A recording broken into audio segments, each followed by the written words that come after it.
अस्सलाम वालेकुम। MB cutting stitching में आज मैं इस वीडियो में आपको बताऊंगी वो ट्रिक्स और टिप जिसका आपको पता ही नहीं। जो घर में मेरी बहनें कपड़े सिलाई कर रही हैं उनको नहीं वो ट्रिप का पता। तो ये मेरे पास जो स्केल है इसको मैं आपको बनाने का तरीका बताऊंगी। ये 10 रुपये में घर आप इसको तैयार कर सकती हैं। तो ये स्केल भी आपके पास होना बहुत ज़रूरी है, इसका भी मैं आपको बताऊँगी इस वीडियो में।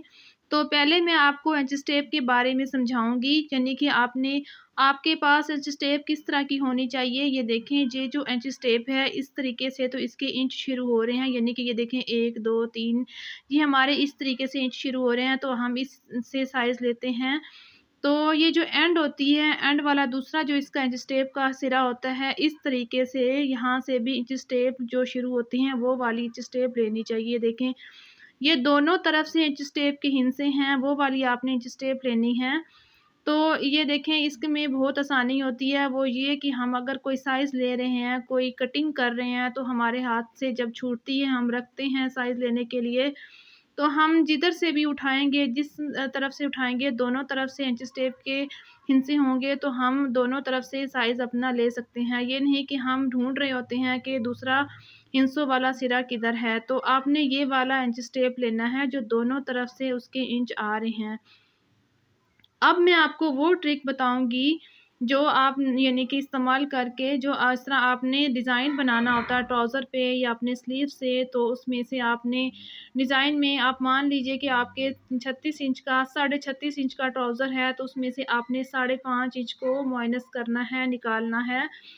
तो आपने वो यानी कि काउंट नहीं करना। अब ये नहीं कि आप उसको लिखने बैठ जाएँ या आप हाथों पे काउंट करें या कैलकुलेटर से काउंट करें।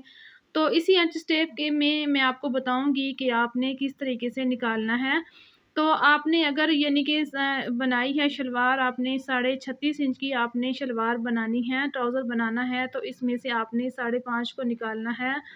तो इस तरीके से आप घुमा के 36.5 पे रखेंगी और ये देखें साढ़े यानी कि 5 पे रखेंगी तो 31.5 इंच हमारा जो है बचेगा। बाकी हमारी जो लेंथ आ जाएगी वो हम वहाँ पे कटिंग करेंगे और बाकी जो हमारा 5.5 इंच होगा वो हम छोड़ देंगे अपने डिज़ाइन के लिए। तो इस तरीके से अगर आपने अपना डिज़ाइन बनाना है तो आप इसको इस तरीके से माइनस कर सकती हैं। और अगर आप अपने स्लीव्स बना रही हैं तो देखें, आपने यानी कि स्लीव बनाने हैं 15.5 इंच पे, तो 15.5 इंच में से आपने उसमें 3.5 इंच का या 2.5 इंच का या सवा इंच का आपने डिज़ाइन निकालना है। तो इस तरीके से आप इंच टेप को घुमाएँगी और इस तरह रखेंगी। तो ये देखें, ये हमारा 12 इंच पे आ रहा है। तो इस तरीके से आप अपना स्लीव्स के लिए भी आप निकाल सकती हैं अपना साइज़। तो ये इस टिप से आप इस्तेमाल करें, ये टिप बहुत आसान है। तो इस तरीके से अगर आपने इसमें कुछ प्लस करना है अपने डिज़ाइन में, तो प्लस करने के लिए भी आपने पहले माइनस करने के लिए इंच टेप को पीछे रखा और अगर प्लस करना है तो आपने इंच टेप को आगे घुमा के रखना है। तो मान लें कि आपने 13.5 में से 13 में आपने प्लस करना है या कोई भी आपके पास साइज़ है तो उसमें से आपने 3.5 या कोई भी आपने प्लस करना। तो ये देखिए 13.5 के आगे मैंने 3.5 रखा तो ये 17 आ गया। तो अभी हमारे जो यानी कि टोटल लेंथ हो जाएगी 17। तो इस तरीके से माइनस प्लस आप इंच टेप से कर सकती हैं। तो अभी मैं आपको इंच के बारे में समझा दूँ।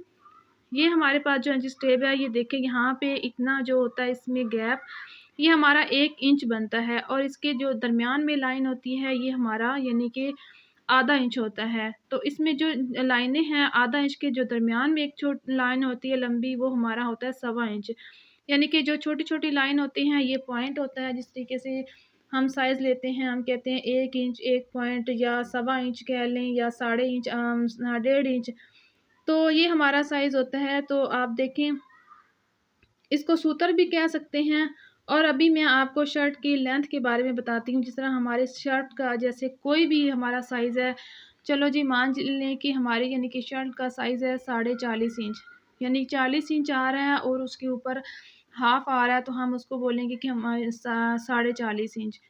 तो इस तरह से ये हमारे जो आगे पॉइंट होते हैं इनको यानी कि हाफ़ जो होता है हाफ़ भी बोल सकते हैं और पॉइंट भी बोल सकते हैं। तो इस तरीके से आप अपनी जिस टेप का इस्तेमाल कर सकती हैं। तो जो मेरी घर में बहनें हैं जो सिलाई सीख रही हैं या सिलाई करती हैं, तो उनको इस टिप का पता नहीं, तो वो यानी कि अपनी फिंगर पे काउंट करती हैं या उसमें से आप गिनते हैं, गिनती करके तो इस तरीके से बहुत टाइम ज़ाया होता है। तो अगर आपने अपने यानी कि राउंड अबाउट में अपनी बॉडी का साइज़ ले रही हैं या हिप का साइज़ ले रही हैं, तो फॉर एग्ज़ाम्पल ये देखें, अगर आपने राउंड अबाउट में साइज़ निकालना है तो वो आपने 4/4 किस तरह आपने साइज़ निकालना है। तो मान लीजिएगा कि अगर हमारा यानी कि साइज़ है 39, 39 इंच हमारे हिप का, यानी कि जिस तरह हमने गोलाई में साइज़ लिया है 39 पे है, 29 इंच है, तो आपने इस तरीके से इंच टेप को डबल करना है। आपने फ़ौरन इस तरीके से इंच टेप को डबल किया, तो ये देखें हमारा इस तरीके से ये साइज़ आएगा 19.5 इंच। हमारा हिप का ये साइज़ आ जाएगा 19.5 इंच। कोई भी आप इस तरह राउंड में कोई साइज़ ले रही हैं, चेस्ट का ले रही हैं या फिटिंग का ले रही हैं या हिप का ले रही हैं, तो उसके में आपने इस तरीके से डबल करना है। और इसको कटिंग के लिए आपने इसको दोबारा इस डबल करेंगी इस तरीके से, ऐसे आप डबल करेंगी। ये हमारा 4/4 जो है हमारा साइज़ आता है। ये देखें, ये हमारा साइज़ आ जाएगा 9.25 इंच पे।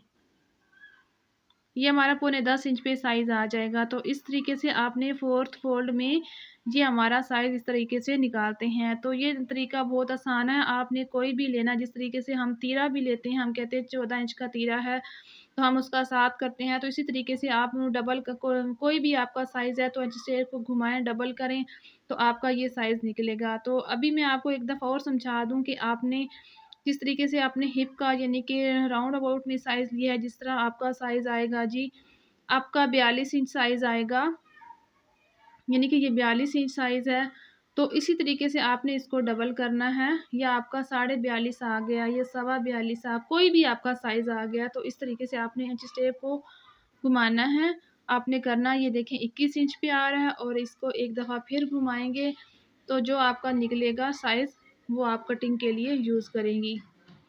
तो इस तरीके से आपने एक दोबारा इसको पलटना है जिस टेप को।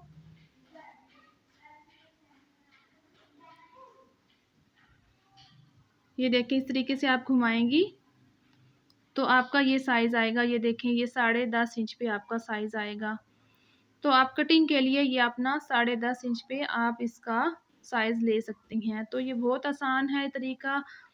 तो अगर आपको इस टिप का पहले पता था तो माशाल्लाह, यानी कि वेरी गुड। अगर नहीं पता तो मुझे कमेंट्स में बताएं कि आपकी इससे क्या हेल्प हुई है, क्या आपको इसका फ़ायदा हुआ है, आपने जो स्टेप समझी, आपको समझ में आई।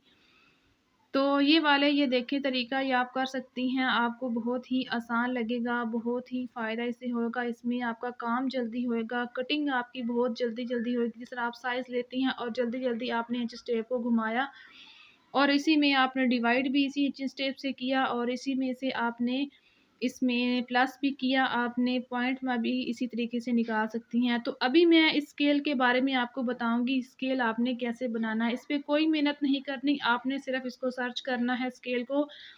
आपने यूट्यूब पे इसको सर्च करना है, वहाँ पे बहुत सारे उन्होंने ड्रॉ किए हुए हैं, वहाँ से आपने स्क्रीनशॉट लेना है, और यहाँ पे आपने इसका एक प्रिंट निकलवा लेना। टोटल आपके 10 रुपए लगेंगे, आपने इसका प्रिंट निकलवाना है। निकलवाने के बाद आपने उस प्रिंट के ऊपर से आपने कटिंग करनी है। कटिंग करने के बाद आपने एक यानी कि अपने कॉपी का गत्ता ले लें, या कोई भी आपके पास रजिस्टर का कोई हार्ड गत्ता है, उस पे आपने रख के आपने पेंसिल के साथ उसको मार्क करना है, इसलिए इसमें लाइन लगानी है, और उसके बाद आपने कर देना है कटिंग।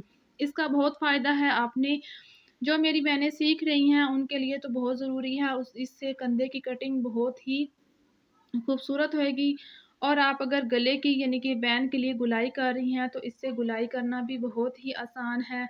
इस तरीके से ये देखें, अगर आप रखेंगी तो आपको कंधे की कटिंग करना बहुत और आसान होगी, और परफेक्ट तरीके से आप इसकी कंधे की कटिंग कर सकती हैं। बहुत सी चीज़ों में ये काम आता है, आपको डिज़ाइन बनाने में, यानी कि गले की कटिंग करने में, छोटी-छोटी जगह पे गुलाई देने में, बैंड की गुलाई देने में, यानी कि और अगर आप बच्चों के जेंट्स के कपड़े भी सी रही हैं, तो कफ की गुलाई में, जेंट्स के कंधे की गुलाई में, ये बहुत सी जगह पे ये वाला स्केल काम आता है। तो ये आपके पास होना चाहिए। अब इसका बात करते हैं कि इस वाले स्केल की। तो ये वाला जो स्केल है आपने रखना है, ये टोटल 1 इंच चौड़ा ये स्केल होता है और इसके ऊपर इंचेस के सारे निशान भी होते हैं। यहाँ पे इसके पॉइंट के निशान हैं, जो सूत्र के निशान होते हैं वो भी सारे निशान हैं इसके ऊपर। अगर आपने यानी कि जो पाँचे आप कट करती हैं, चेपी के पाँचे कट कर रही हैं या 1 इंच की कोई भी आपने पट्टी कट करनी है, तो आपने ये स्केल रखा, बिना आपने ये नहीं कि साइज़ लेती रहें 1-1 इंच का, आपने रखा और दोनों तरफ से लाइन लगाई और आपकी चेपी यानी कि 1 इंच की कट के तैयार है। तो ये स्केल का बहुत फ़ायदा है और गले के लिए भी यानी कि आप चेपी बुकरम के यानी कि कटिंग कर रही हैं, आप गले का साइज़ उसमें लेना है, जिस तरह हमारा गले का साइज़ होता है 7 इंच, 6 इंच कोई भी साइज़ होता है, तो इससे आप बहुत आसानी से कटिंग कर सकती हैं। इसी स्केल के साथ आप बस मार्क करती जाएँ, निशान लगाती जाएँ। ये नहीं कि आपने जिस टेप से साइज़ लिया, फिर फुट से लाइन लगाई, फिर साइज़ लिया, फिर लाइन लगाई, तो इस तरीके से आपको बहुत यानी कि इसका फ़ायदा होगा।